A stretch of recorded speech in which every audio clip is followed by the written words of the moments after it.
Well, before I get started on introducing Scott, I just want to add my note of thanks to Alex. Just out of curiosity, raise your hand. How many people here fairly regularly visit the forum? So looks like it roughly, I would say half, maybe a little less.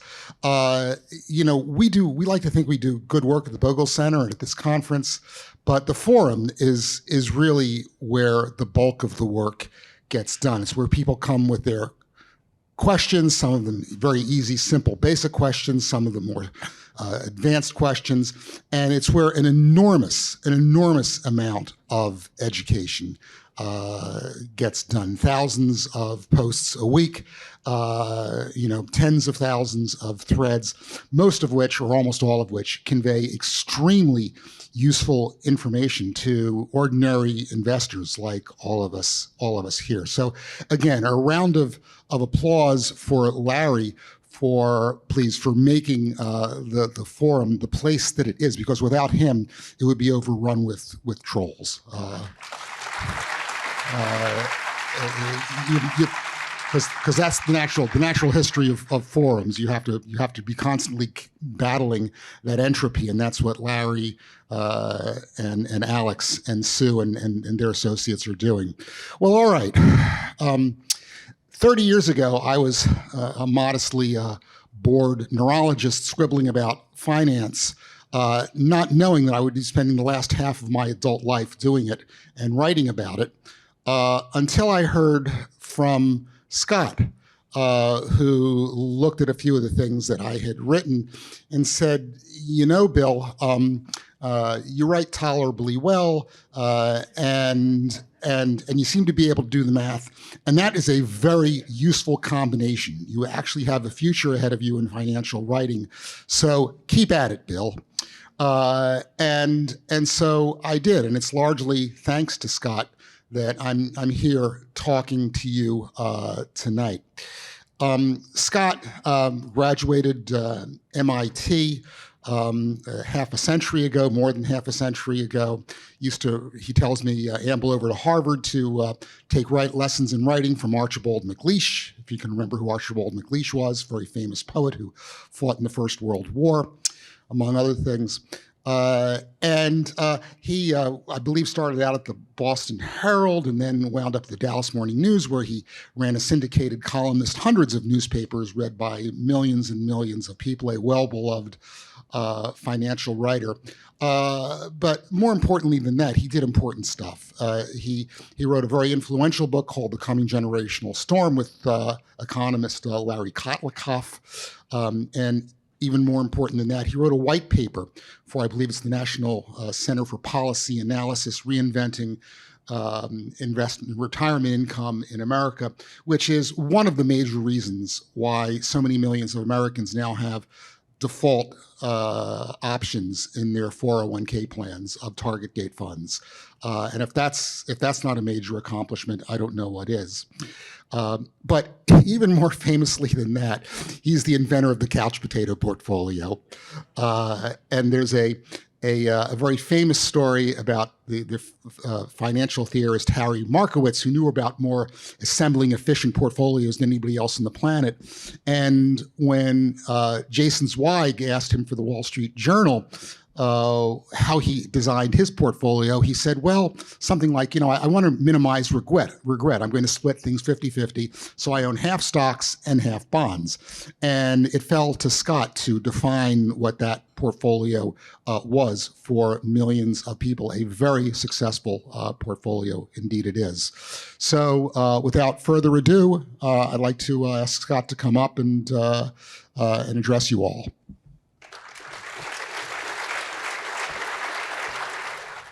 You only need to read one of Bill's things to know that this guy is a wonderful writer, and I like wonderful writers. And you also realize that he's a guy who is blissfully unaware of just how smart he is. And that's very rare. And when you combine it with actual humility, that's totally rare. So I hope I won't disappoint you after that introduction, because I'll just tell you a story to assure you that I am a callow, ink-stained wretch, okay? Just before we go any further. Last weekend, I was in Boston with my wife. We'd been on a St. Lawrence Seaway cruise that ended in Boston. My friend on the cruise was eager to go to Harvard Square and see it, and of course decided that I was the appropriate guide. So I took him and his wife and my wife, and we took the MTA. Best way to see Boston is to go over the salt and pepper shakers into MIT and then on to Harvard. But it was a really unnerving experience because it had changed so much. I would like to have shown him, for instance, the little bar where Matt Damon got Minnie Driver's phone number, even though he was a Southie from Boston. But it's not there anymore. The Club 47 on Mount Auburn Street, which is where Joan Baez, Bob Dylan, and Tom Rush got their starts. It is not, there's nothing there anymore. There's a plaque on the wall, and next to it, there's a window that's filled with restaurant, disposable supplies. And I have fond memories of that place, including one where I was walking with a friend and wanted to go in, and was about to go in. My friend, who was an aspiring poet, grabbed me and said, "Hey, Scott, I can't go in there." I said, "Well, why, Roger?" And he said, "Well, I'm a known dealer." So there were a lot of times in Harvard Square that were very interesting. But I also have wonderful memories of Jack Bogle. One of them was he appeared at a SABU meeting. That's the Society of American Business Editors and Writers. I can't remember what city it was in, but he opened his talk by saying, "Well, since we last met, I've had a change of heart." And you knew immediately that that was a very prepared line, and he was really, really grateful that he had a new heart that worked. But he made a wonderful presentation, including the discussion of the 3 factors that determine the future rates of return on stocks. And he was dour about the possibilities, which was proof that anticipating the future is very difficult, because he actually turned out to be wrong, even though the equation was wonderful. I also remember interviewing him, and there's just a peculiar thing. He had a mild scent of whiskey. And this is usually a scent that I don't find attractive.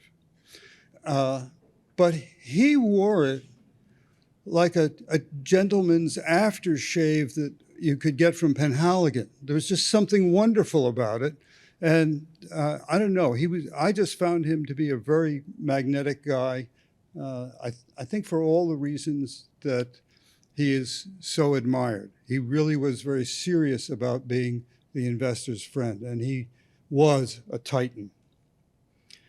But if we're being grateful for Jack Bogle, there are other reasons to be grateful here as well. One of them is for the existence of Morningstar. And I'll give you some very specifics from me in a moment. But he made in retrospect, simple decision that the consumer was the ultimate customer. Earlier, I was having a senior moment trying to remember the original company that gave all the facts and figures on mutual funds, and I couldn't remember it. Christine couldn't remember it. Bill Bernstein could. It was Lipper. But does anyone remember Lipper? Okay, a few. But they sold their information strictly to mutual funds who could use it for benchmarking. Mansueto, with that simple decision, moved things in a direction toward consumers and started the ball rolling for us being do-it-yourself investors. He also made the wonderful decision to hire people who actually wrote in English and thought in English as opposed to numbers, which was a great benefit. For me, the real start as a journalist was the time when Morningstar's database and screening software was put on floppy disks. And they were such a small company at that time that they had it distributed through Business Week. But you could pay for that. And all of a sudden, I had a tool that I could use that others could use. So I could do research on mutual funds and write about it, and knowing that my readers could verify it. And that was a sea change. It meant that I was no longer like a reporter at a press conference where you are led by the nose by people who are on message all the time and who control all the information. I had information that I could use, sort, and make different queries about. It changed my ability to address an audience. So I would like to just go on with some other sometimes impolite observations. We're now in a position where the towers of Babel out there, and we've become a gigantic Tower of Babel. They all have a lot of messages. They're all loud distractions. They agree on nothing. They just have a common theme. And that theme is that it's important now to do something. And everything depends on this hour, this minute. And, you know, you should buy, you should sell, you should do something. But I've gathered some information on the unimportance of elections. This is from an investment manager named David Bainson, and he noted these findings recently. One, energy was the best performing sector under Obama, despite his constant attacks on energy. Technology was the best performing sector under Trump, also despite his constant attacks on technology. The equity market rose in all 8 years under Obama, in spite of his being a pinky como, you know what. And the equity market rose 70% under Trump, despite COVID. Markets, in fact, generally, but not always, rise under both parties. Of course, that doesn't mean they're both good things. It just means they're things. There's another fact that isn't discussed, and that's that under both parties, the government debt rises, and they have a great agreement that they won't talk about that topic in this content-free election period. So we can't do much about that. I've been a student of Social Security for a long time. I researched my first book in the late 60s. It was published by Doubleday in 1972, which is a year before the first CFP degree was given out. And it was based on the Modigliani's life cycle hypothesis. And I was really interested in biology and human creatures, and still am. And so it was well received, never became a paperback, which is my notion of how a book should be. If you're successful with the book, it goes beyond hardcover and gets to have a paperback. But, you know, as a journalist, you know, I had different opportunities for writing papers. And my first paper on Social Security appeared in a very well-known journal called Playboy. And the story for how this happened is that Esquire magazine solicited me to write an article about personal bankruptcy, because they really had in mind an article that it was even happening to executives, God forbid. And I researched the article and wrote it, but I decided that the data didn't show that. It was all wrong.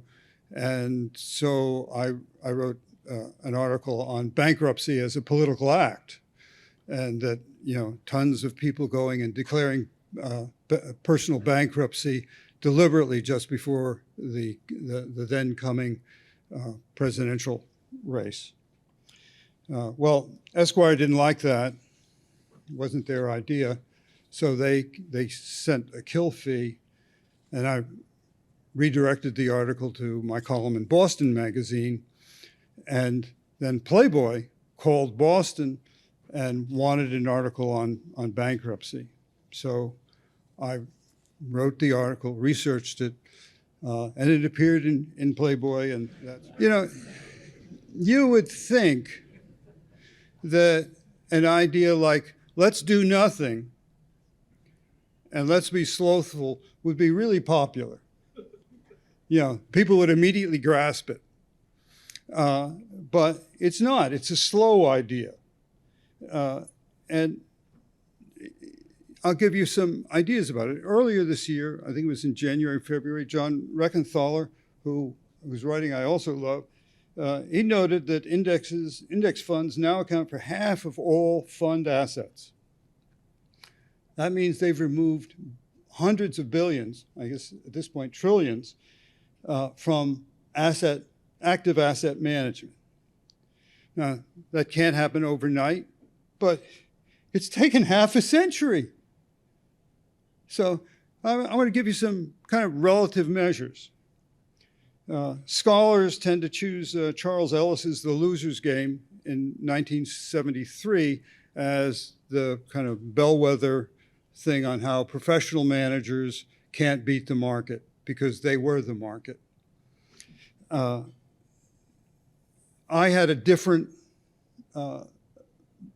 vehicle of recognition. It was 2 double pages in the Wall Street Journal under the title Portfolios Without Managers, in which a data freak at a newspaper company called Media General used computers to effectively create the millions of monkeys that would eventually write Shakespeare or manage a decent portfolio. You just had to pick the right monkey. Though that exercise routinely showed that the S&P 500 was at about the 70th percentile from the top, and that most of the funds, managed funds, were under the 50th percentile. So that was a kind of constant message that humiliated active managers. That they, it didn't last long, and neither did the Media General effort. So let's get some idea of just how slow this slow idea is. Yeah, I think you're all aware that you can't use the word index investing and viral in the same sentence, because it definitely wasn't. But here are some half times on some popular consumer products. Homes with TV sets rose from nearly nothing in 1946 to half of all homes by 1955. That's less than a decade. Homes with electricity rose from 8% in 1907 to 50% in 1925, a period of 18 years. About 8.4% of households owned a home computer in 1984. The figure rose to 53.6% by 2001, that's 17 years, and 69.7% by 2003, 19 years. You notice that, index investing isn't anywhere in that ballpark.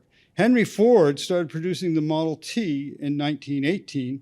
By 1920, 20% of households owned cars. By 1929, 60%. So you might be asking, was anything slower than index investing? And yes, there was. I can proudly announce that it was the Incinerator Manufacturing Company. It was the first kitchen disposal maker. established in 1938. The household ownership reached 50% in 2007, a period of 69 years. And that, I think, everyone who lives without city septic sewer service knows that the reason that was so slow was the septic pushback, which I think also applies to the septic pushback that has come from the financial services industry against funds. And they do it in different ways. Again, they are masters of content-free discussion. They say, it's a stock picker's market. What does that mean? They say, it's not a buy and hold market. There's danger ahead. There's always danger ahead. Life is dangerous. Do you really want to be just average? Well, if it beats everyone else, you bet. So I'd like to share a few things that I've never written about because, well, they're just so outrageous. They might make me appear to be a very biased, anti-professional person. But here are a few of them. A PR guy who worked for a very large insurance company that had been formed by an American revolutionary. We won't name the company. Just, it's in Boston. I was recently in a pub in Boston where I could drink his beer and look cold and look across to the cemetery where his cold corpse was. So, and they advertised that fact. The PR guy said, well, you know, Scott, really one of my jobs is to make sure some of our people never see the media because they were not people that should be seen. They weren't proud of them. PR guy at another large institution, the Boston Safe Department and Trust, looked at me one day and said, Scott, the best thing that could happen to this building is that the top 2 floors could be blown away.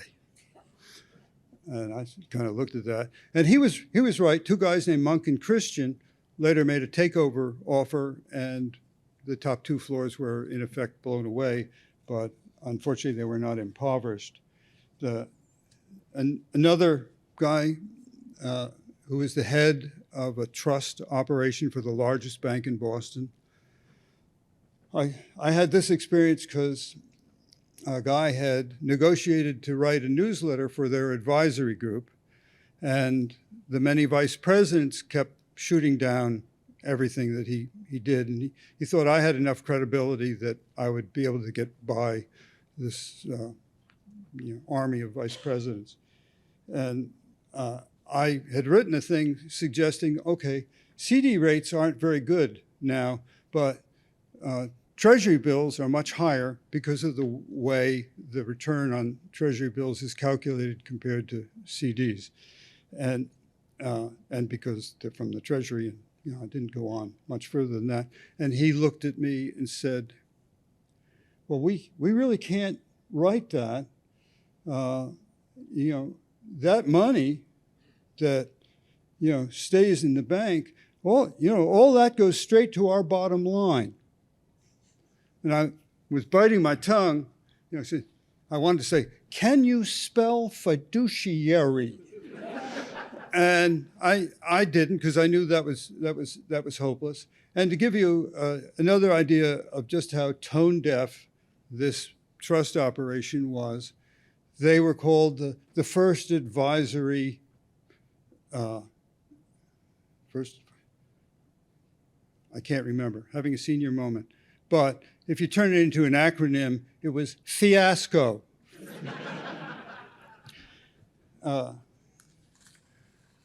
Early on, Ned Johnson, and I'll talk about him a little later, in spite of the excoriations he received from Jack Bogle,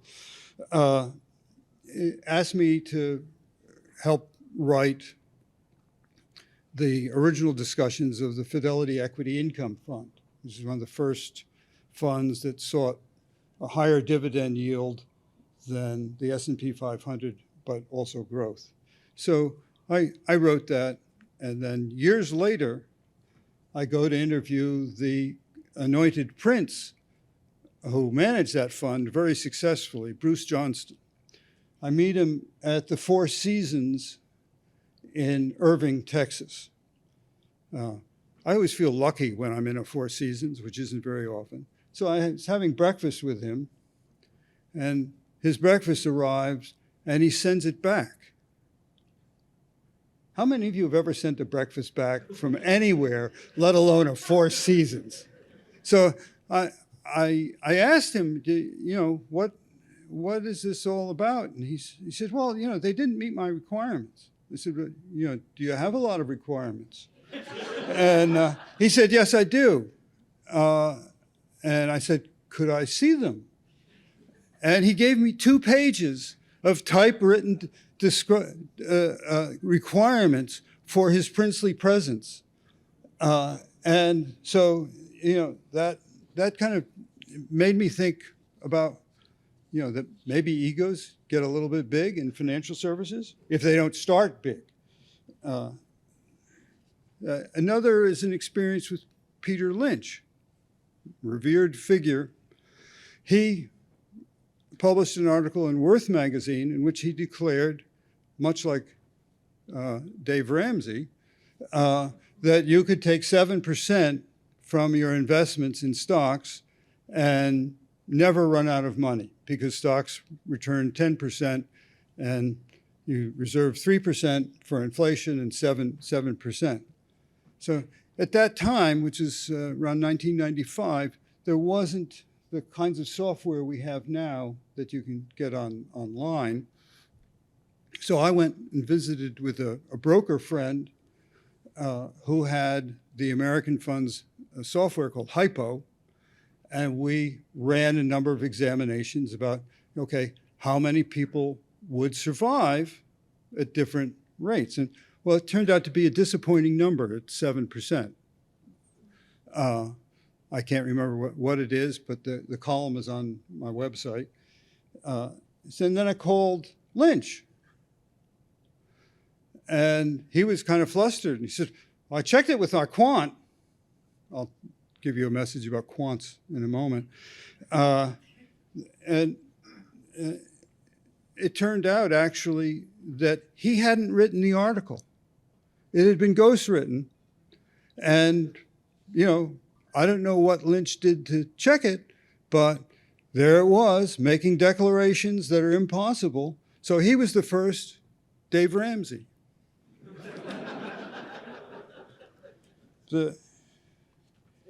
Then I'll tell you, I had a contact over at Mass Financial Services, a major rival of Fidelity, and Roger asked, Scott, would you write our shareholder report? And I said, Roger, you got a whole staff here. Why would you want me to write your annual report? And he said, Scott, if anyone on staff does it, they'll just be torn apart by all the egos here. They'll behave if they have an outsider. So I wrote their annual report for quite a number of years. So I learned a lot of things during that. And one of them was about the Massachusetts Financial Services quant. They, like all firms, they had a guy who did all the numbers. But I had a Russian friend who took care of their computer equipment. His name was Yuri. He was a physicist who worked in programming for Russian weapons. He wanted to take the opportunity to leave Russia and said so. And they said, fine, Yuri, but you'll have to stay here until your knowledge is out of date. So he worked for 6 years as a masseur. before his knowledge was out of date, then came right over and got a job working with Otto Eckstein, one of the first big data providers. Then he went on to consulting things, and he was taking care of the digital equipment that Mass Financial Services had. And what he found was that the quant at Mass Financial, his major use of the digital equipment computer was for all the calculations he was making for doing the Bermuda race in his sailboat. While I was in Boston, we were there on a Sunday, and it was sad because we were just around the corner from the Café Marlieff. And some of you may remember that was a scene in the Thomas Crown affair. Well, my memorable time from that is I had lunch with Ned Johnson there. We were both downtown on a Saturday. I think we were both bachelor boys. My wife was on the Cape. His wife was probably in Nahant. And so there we were. And Ned said, "Wait, let's go have lunch." So we did. And I took the opportunity to ask, Ned, you got, most of your funds have their annual meetings here in Boston, but the others, like the older funds, Trend and so forth, they have their meetings in Miami. Why? He said, "Well, Scott, funds have a life cycle. And as funds age, their shareholders age, and that's where the shareholders are." And he said that, that's a problem because that money eventually will leave. And Ned was one of these kind of perverse thinkers who is always looking for a contrary thing. And I think it was 10 years later, I'm going to a meeting at the Dallas Country Club where Fidelity announced the introduction of the first charitable gift fund. Johnson had finally found the solution to the problem of asset runoff. You can die, but leave your money behind and everything will be fine, at least for Fidelity. You might be dead, but that happens. And you may wonder, I am a lowly journalist. How would I have contact with Ned Johnson? Well, it turns out, this is a small, really weird world. We had two acquaintances in common. One was a manic depressive sculptor whose grandfather was head of the New York Stock Exchange. And the other was a Buddhist head of the San Francisco Zen Center named Richard Baker, both of whom had gone to Harvard. And Harvard has a lot of strange people. And so when our mutual friend was in a manic state, he would create a foundation, and he would call Ned and a fellow named Jim Story at one of the larger law firms that ran money, and me. The only reason he would have called me is that I figured out an equitable divorce formula for him and his wife, who were both friends.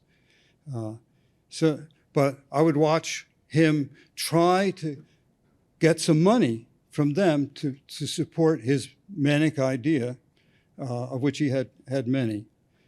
And the other connection, Baker,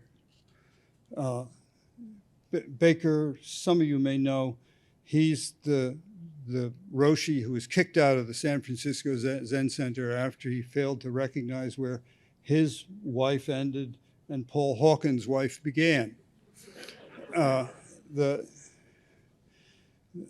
So, I am quite accustomed to the weirdness of we humans.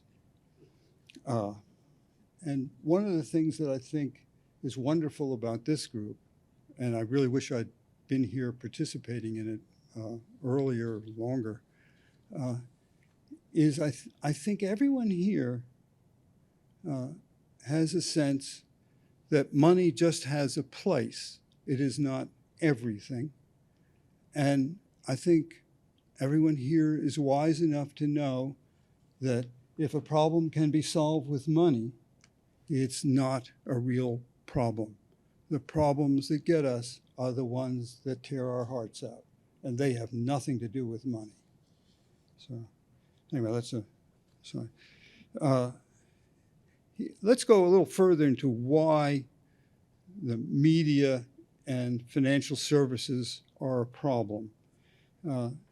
Transactions are the lifeblood of financial services. Without transactions, they don't got no money. They can't pay their Mercedes payments. That's why they need shifts in strategy, they need reasons to change, etc. There's an unholy alliance with media because media, any media, needs change to justify tomorrow's edition. That includes newspapers, it includes magazines, etc. And if you look at the movement of communications over the last 30 years, it's a declining spiral. You compare books to newspapers and magazines, then compare newspapers and magazines to articles on the web, then compare the web to Instagram and other more transient forms. And it's this decreasing spiral of content, just getting worse and worse. So the business responds to a threat. The threat is, how can they respond to index funds? And they have this wonderful idea. Well, mutual funds, index funds are popular. Let them have lots of them. And that's what they've done. They've done what law firms do when they want to bury small firms. They bury them in discovery. So we are buried as consumers in a surfeit of indexes, most of which, many of them are entirely useless. I think we've had statistics like this earlier today, but between the New York Stock Exchange and NASDAQ, there are 5,700 traded stocks. But they've been used to create, 3,300 ETFs and over 7,000 mutual funds. And, that of course includes some bond funds, so it's an exaggeration, but, they made kind of, they're, more funds than the church has saints.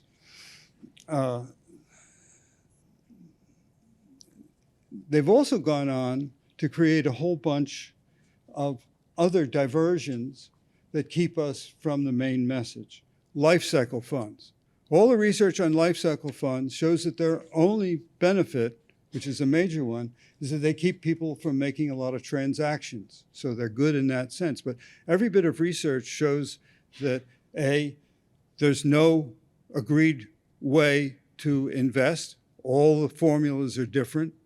You can go down, you can go up, you can stay constant, but it really doesn't have much effect. Wrap accounts, another way of disguising taking fees. Equity index funds from insurance companies. I mean, that's a formula for playing three-card Monte with an actuary. You're just not going to win. Alternative asset classes in pension funds. The Texas teachers' pension now has about 40% of its assets in alternative assets, all of which extracts higher fees. And they're doing this from people who report themselves to be quite smart. So why are they doing it? It doesn't make sense. We now are getting alternative asset classes in 401k funds. Then there's direct investing, which is, direct indexing, which has been discussed today. And of course, we have this movement toward getting life annuities in 401k and 403b plans. And that's without going to the fact that if you go to a Fidelity advisor, he will sell you an annuity product of some kind, whether you need it or not. A friend of mine's a recently retired Delta pilot, has a military pension, he has Social Security, he has a ton of cash, he owns his house free and clear, and he goes to this Fidelity representative and he wants him to buy an annuity. You know, like this guy is very conservative, except he still flies. He has a low-wing experimental plane, and we're going to fly to Lajitas outside of Big Bend, where I want to interview the goat that is the mayor of Lajitas, and then interview the statue of Robert E. Lee that was taken out of Dallas and moved to Lajitas. So I want to see if I can start a movement toward gathering all the forbidden statues in one place so we can visit them. Not sure how that column will be received.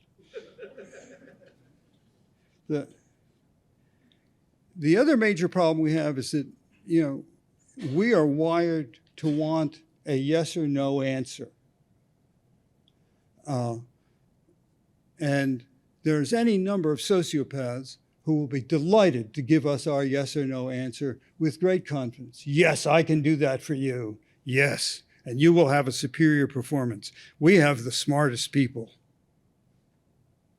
Convinced?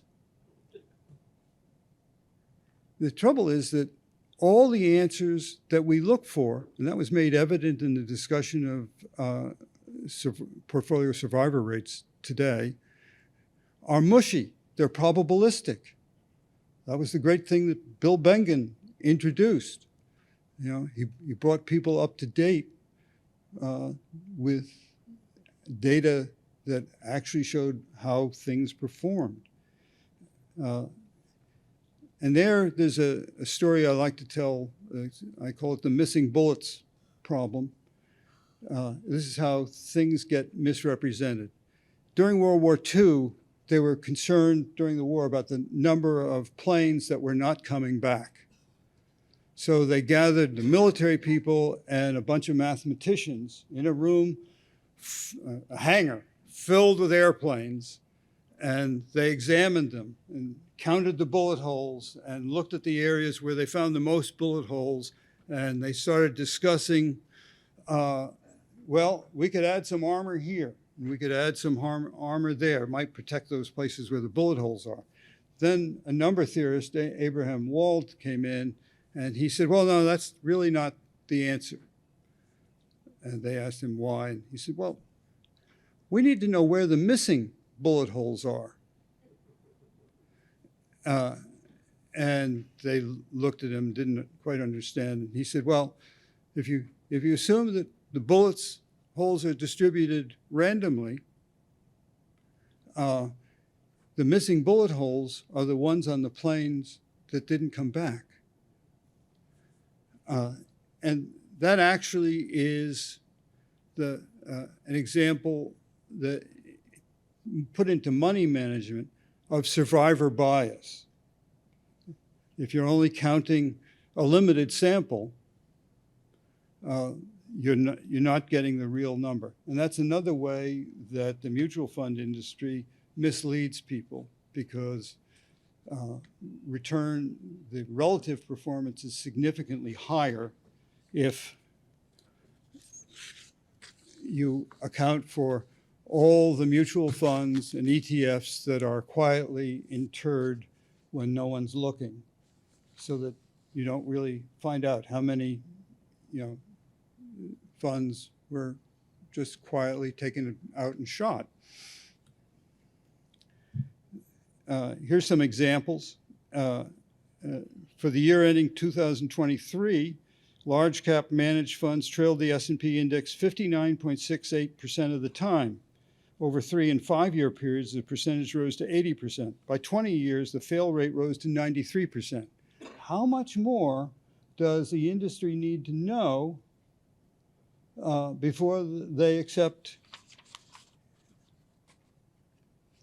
index funds and stop pushing back? Well, there's a wonderful quote about that, which is from Upton Sinclair. I'm trying to find it here.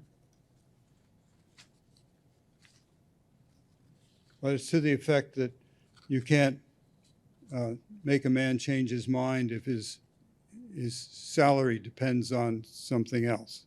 It's often quoted and absolutely true.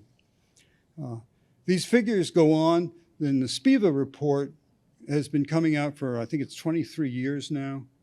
And every issue shows the same thing. The longer the time period, the lower the possibility that managed funds will beat their appointed index. It goes still further, and this we can thank Alan Roth for. He did an exercise showing the increased failure rate when you started selecting more funds. If you had a portfolio of 2 funds or 3 funds or 4 funds, the more funds you have, the greater your chances of failure if they're managed funds. So I think the number there is that at 10 years, only 6% of managed fund portfolios with 10 funds beat comparable index fund portfolios. 6%. And yet, what do the people on Wall Street try to do? They give us portfolios with 13 funds in them, some with totally irrelevant percentages of investment, and we get confused because who wants to manage 13 funds and know about 13 funds? I know. So it all comes down, for me, to one question. Do you want your retirement to be a low probability event? And I don't, and I didn't. And I can happily say that in spite of being an ink-stained wretch, the Burns family is doing quite nicely and far better than we expected, because I've been a cheap investor looking for index funds and following that. Now, I would like to bring up another problem, and that's the last of my comments. Bogle cited a conversation between Kurt Vonnegut and Joseph Heller at a meeting, where Vonnegut said that the guy throwing the party had made more money in one day than Heller had made on the entire sales of his book. Heller answered back, "Yes, but I have something he will never have. Enough." And Bogle quoted that, but I think it tells us of another problem, which I find myself more and more interested in, which is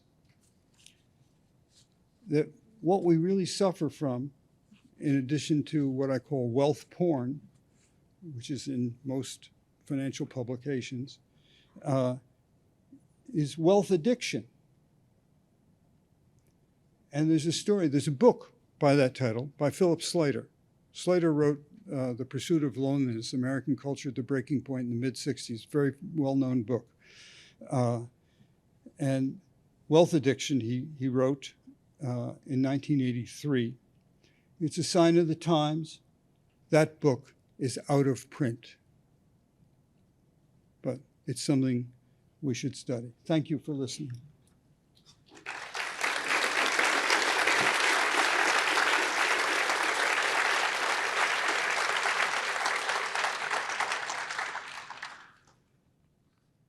Thanks so much for that, Scott. I want to amplify just one quick point you made, which is to thank Morningstar like 30 years ago for the floppy disk sets that they would put out.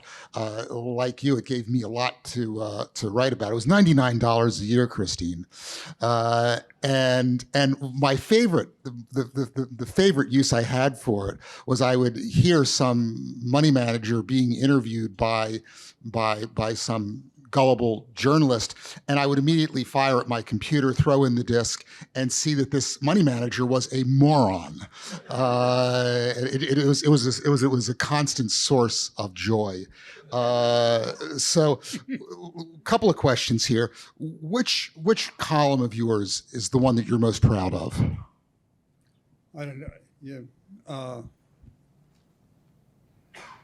I don't know. The only thing I can say is that when I look back, I think, gee, I was so much smarter then.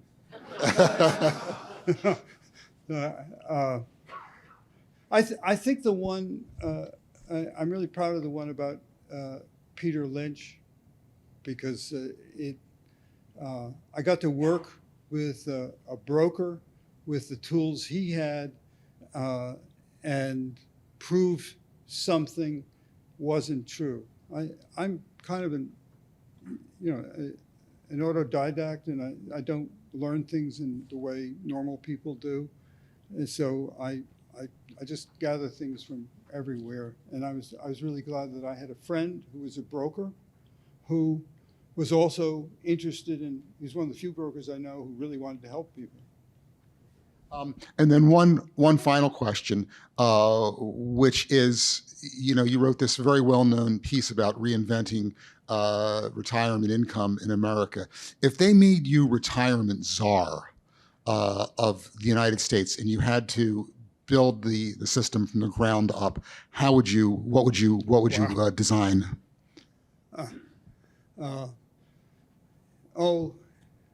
Well, since violence is getting to be more and more popular, I'd probably have a few ritual executions.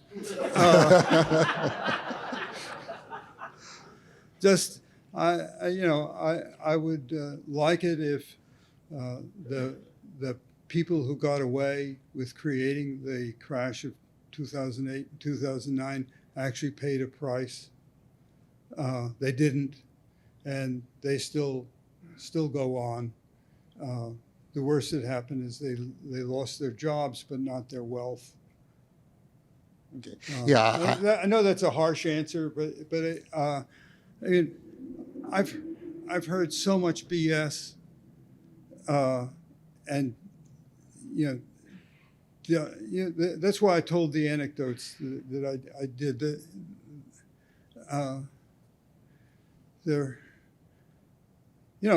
The people in financial services, they so many of them, particularly portfolio managers, they think they're so smart. And, if you have any doubt, they'll tell you how smart they are, And it just bothers me that there could be that much arrogance and so little humility in the face of all the uncertainties of human life that they could, so I would like to mete out punishments. Maybe something less violent than shootings, but some form of public humiliation. Let's bring the stocks back. Yeah. Not the common stocks, the lockup stocks. Yeah. Well, yeah. I mean, as long as we're into Old Testament wrath, I would like. I would reserve capital punishment for the designers and sellers of inverse and leveraged funds. Okay, well, with that, let's give Scott a round of applause.